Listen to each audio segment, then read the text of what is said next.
Hi guys, welcome back. I've been planning this video now for maybe a little over a month, and I've been testing out these mascaras for a few weeks now, and we're going to be talking about all of the e.l.f. mascaras. We're going to be battling out all 6 mascaras, so for the next 3 days you guys are going to see a side-by-side of all the mascaras, 3 word tests, and at the very end we'll see which one is my favorite one. This is going to be a longer video, so grab a snack, grab a drink. I will have timestamps down below. If you're more so interested in a specific mascara, then definitely check that out, and let's just get started. Well, 6 mascaras total. Let's just break them down on the ones that I'll be testing out, because I do want to mention if there is a waterproof version of that, that's the one I'm going to be testing out. From least expensive to most expensive, we have the Volumizing mascara for $3, the waterproof lengthening and volumizing mascara for $4, the Lash It Loud waterproof mascara for $6, the Lash Beats mascara for $6, the Lash and Roll mascara for $6, and the last one, the Big Mood waterproof mascara for $8. So ranging from $3 to $8, half of them are waterproof, the other half are not.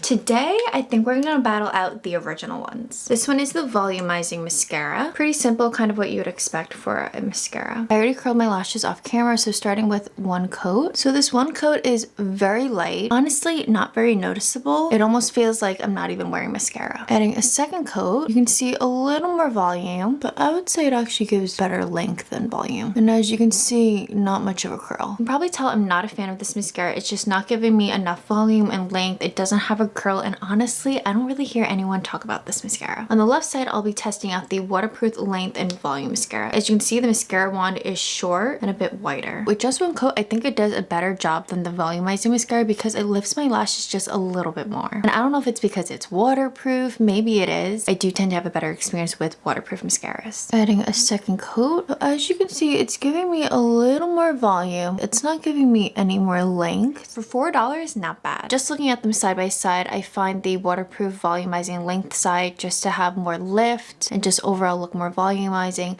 And then the volume mascara, it looks uneven. You can already see that's dropped. It just doesn't look that great. Well, you can probably tell which one I like between these two, but let's see at the end of the day for that word test.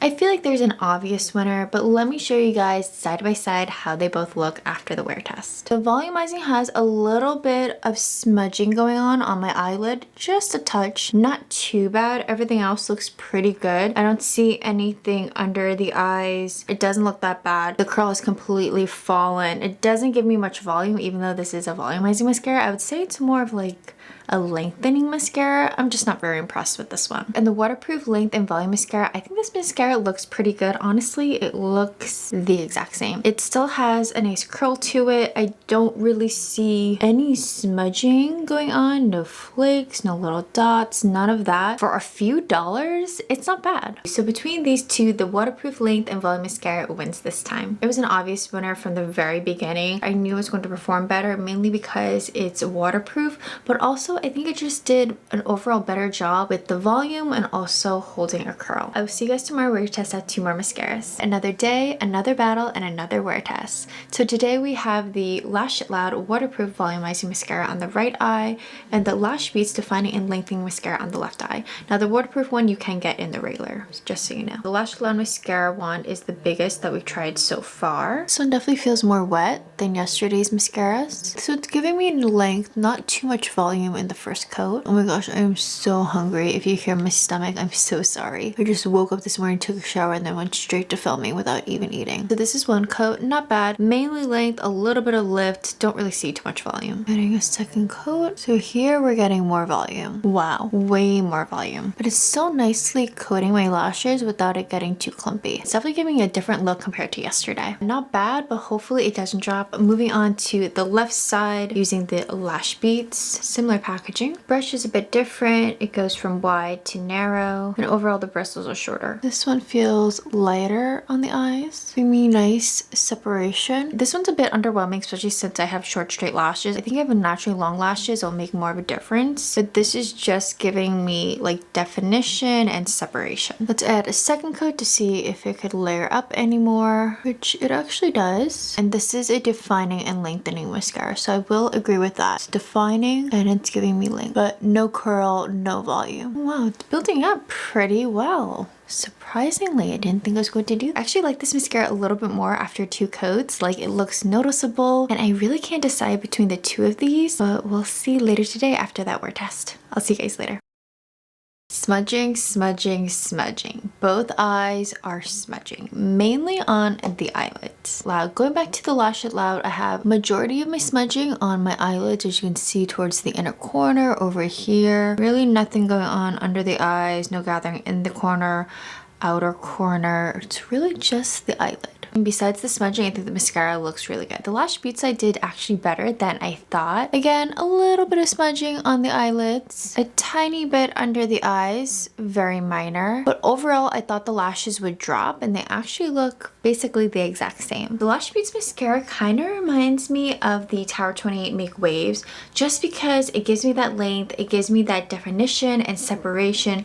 So if you want a more inexpensive one, definitely check out this one. Now, if I had to choose between these two, it's kind of hard because typically I would choose the waterproof one, but I think I'm going to choose the Lash Beats one because I really do like the look of it. Definitely more natural looking, but I love how it defined my lashes, gave me just enough length to make it look different than how my natural lashes look, but also it didn't give me that spider look. Just had this very simple, clean look, and I really enjoyed this one. With eyeshadow primer, it should fix this problem. Unfortunately, this one doesn't come in waterproof. I will catch you guys tomorrow for the last 2 mascaras. Today's the final day, our last 2 mascaras. Now, you guys know I already reviewed this one for you guys, comparing it to a high-end one. Is it a dupe? Is it not? I'll have that video at the very end if you're curious. It's the Lash and Roll mascara in deep brown, and this is the Big Mood waterproof mascara in black. With the Lash and Roll mascara, it's very different from the others because it has a curve. No, this is a very natural looking mascara, and not just because I have the deep brown shade. Very light, very wispy. I think it does a nice job at defining and separating the lashes. And this is 1 coat. Adding a 2nd coat, giving me more length, no volume, just a very natural looking mascara. With 2 coats, it's a little bit more noticeable, still very natural looking and very lightweight. It almost feels like I'm not even wearing mascara. The Big Mood waterproof mascara is the most expensive, coming at $8.